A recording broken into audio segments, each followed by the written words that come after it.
திருச்சிற்றம்பலம். அருட்பெரும் ஜோதி அருட்பெரும் ஜோதி தனிப்பெருங் கருணை அருட்பெரும் ஜோதி. எல்லா உயிர்களும் இன்புற்று வாழ்க. துயரம் உங்களை தாக்கும்போது எதற்காக இப்படி துயரப்படுகிறோம் என்று சற்று நேரம் சிந்தித்தால் அந்த துயரம் பறந்து போகும் இடம் தெரியாது. நீங்கள் துயரப்படுவதற்கான தகுந்த காரணம் ஒன்று கூட இல்லை. ஆனால் நீங்கள் துயரப்பட்டே தீருவது என்று முன்பே முடிவெடுத்தவர்கள் போல துயரப்படுவதில் தீர்மானமாக இருக்கிறீர்கள். யோசியுங்கள். இயற்கை உயிர்ப்புடன் இருப்பதில் அழகு இருக்கிறது. உங்கள் முன் இருக்கும் இதுதான் பரிபூர்ணமான அழகான ஒரு உலகம். இதில் எது மாற வேண்டும் என்று துயரப்படுகிறீர்கள்? இயற்கையா, மனிதர்களா, உறவுகளா, வாழ்க்கை நிகழ்வுகளா?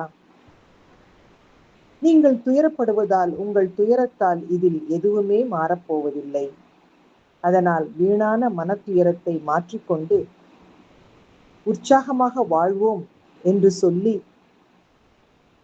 இங்கு இந்த புத்த பகவானின் வார்த்தைகளை பதிவு செய்து மகிழ்வோடு இனிய காலை வணக்கம் சொல்வது உங்கள் அழகம்மை சுவாமிநாதன்.